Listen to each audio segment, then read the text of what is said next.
It is believed that after the great war of Mahabharata, the Pandavas sought the blessings of Lord Shiva to absolve themselves of the sins committed during the war. Lord Shiva, however, eluded them and took refuge in Kedarnath in the form of a bull. In 2013, Kedarnath faced a devastating natural disaster when the region was hit by heavy rainfall, flash floods, and landslides. The calamity wreaked havoc on the town. And when they see that your time is near, definitely they will help you and you're through. So even today it is believed, when you come to a certain old age, people travel to Kashi, wait there to die.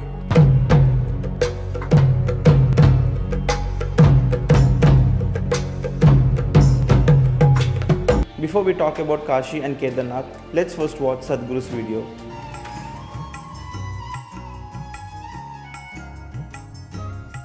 Overwhelming experiences in certain places, especially Gupta Kashi and Tapovan.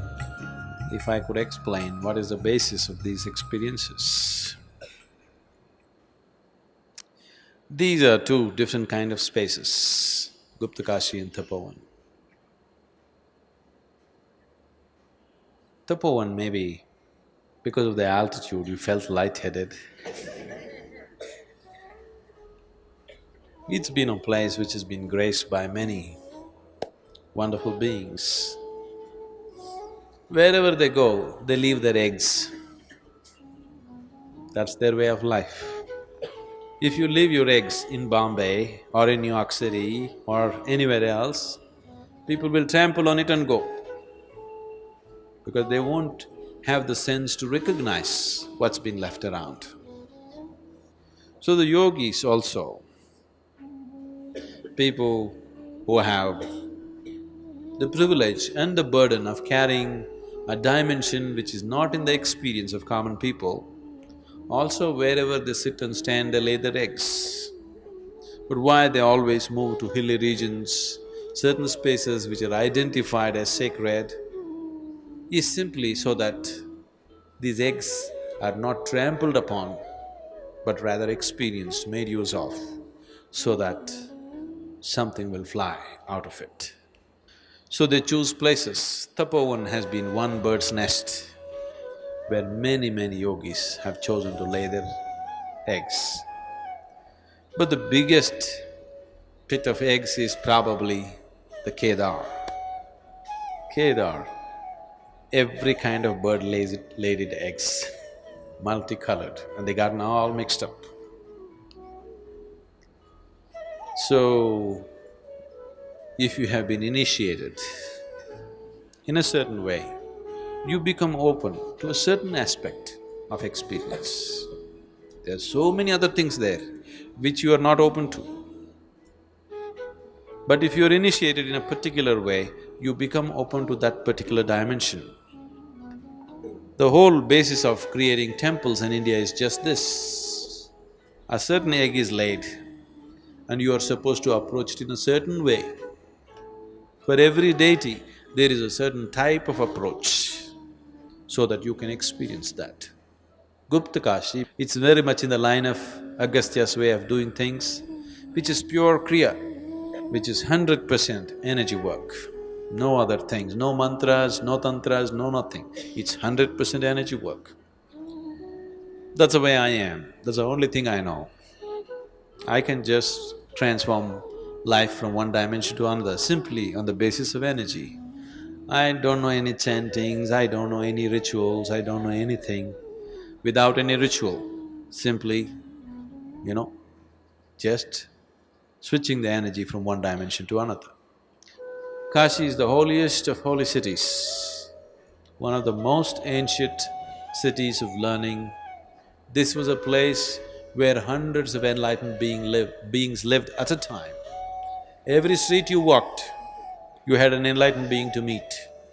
So, it became a tradition in this culture, if you want to die, you must die in Kashi. If you die in Kashi, your liberation is guaranteed, because there are so many enlightened ones, every day they come to have bath in the Ganga. All you have to do is just have a glimpse of them. And when they see that your time is near, definitely they will help you and you're through. So even today it is believed, When you come to a certain old age, people travel to Kashi, wait there to die. This tradition came simply because every generation saw hundreds of enlightened beings living in Kashi, and it became the greatest core of learning. So Kashi means the holiest of the holy. So that is the main Kashi. What we went to yesterday, what we left today morning is Uttar Kashi. Uttar Kashi means the northern Kashi. What we went the other day, just after Kedar, is Gupta Kashi, the secret Kashi. Nobody is supposed to know about it.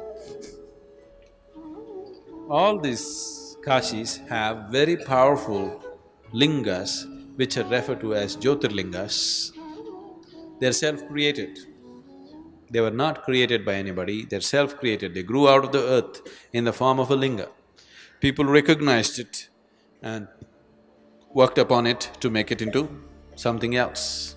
Kashi, also known as Varanasi, is the oldest and holiest cities in the world, situated along the banks of the sacred Ganges river in the northern Indian state of Uttar Pradesh. The history of Kashi is deeply intertwined with the cultural, religious and spiritual evolution of India, spanning thousands of years. The origins of Kashi can be traced back to ancient times, with archaeological evidence suggesting human habitation in the region as far back as 11th century BCE. The city finds mention in several ancient scriptures, including the Rig Veda, making it one of the oldest continuously inhabited cities in the world. Kashi has been a center of learning and philosophy since ancient times. It became a hub for scholars and philosophers, contributing significantly to the intellectual and spiritual heritage of India.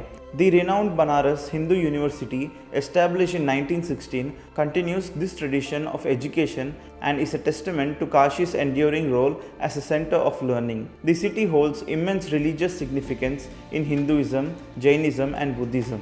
According to Hindu mythology, Lord Shiva is believed to reside in Kashi, and taking a dip in the Ganges here is considered highly auspicious. The Kashi Vishwanath temple, dedicated to Lord Shiva, is one of the most revered Hindu temples and has undergone various reconstructions over the centuries. The present temple was built in the 18th century by Queen Ahilyabai Holkar of Indore. Throughout its history, Kashi has witnessed numerous invasions and change of rulers. It fell under the rule of various dynasties, including the Mauryas, Guptas, and later the Delhi Sultanate. The Mughal Emperor Akbar visited Kashi in the 16th century and respected the city's religious diversity. However, the city also faced periods of destruction, particularly during the medieval era.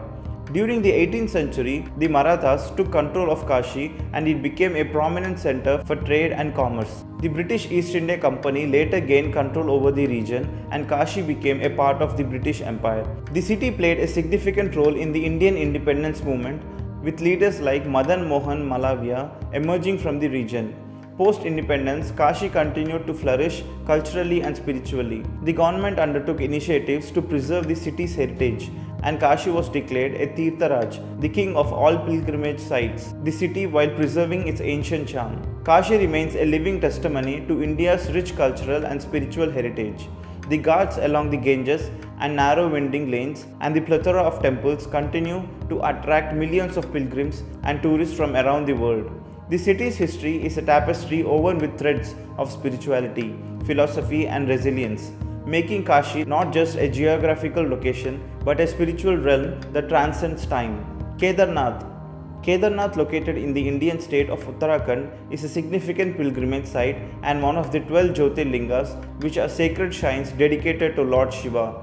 The history of Kedarnath is deeply rooted in Hindu mythology and is intertwined with religious beliefs, legends, and the natural beauty of the Himalayas. Ancient origins. The origins of Kedarnath can be traced back to the ancient times. According to Hindu mythology, it is believed that after the great war of Mahabharata, the Pandavas sought the blessings of Lord Shiva to absolve themselves of the sins committed during the war.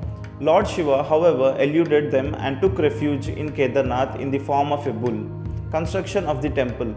The present-day Kedarnath temple is believed to have been built by Adi Shankaracharya in the 8th century. He is a revered Hindu philosopher and theologian who played a crucial role in the revival of Hinduism. The temple is constructed in the North Indian architectural style and stands at an elevation of 3,583 meters above sea level.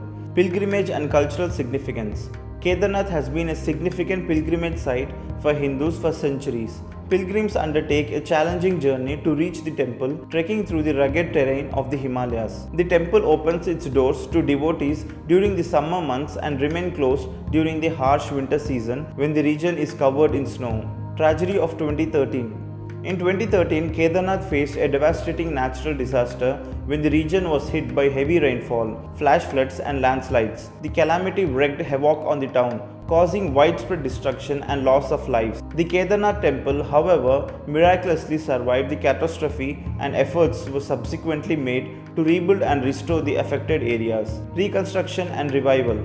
Following the 2013 tragedy, reconstruction and rehabilitation efforts were initiated to restore Kedarnath and its surroundings. The Uttarakhand government, along with various organizations and volunteers, worked to rebuild damaged infrastructure, including roads, bridges, and shelters for pilgrims.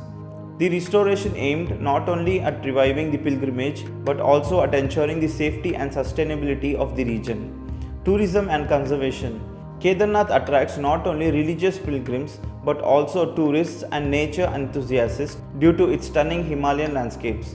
The region is known for its pristine beauty, with the Mandakini river flowing nearby and the majestic Kedarnath peak in the backdrop.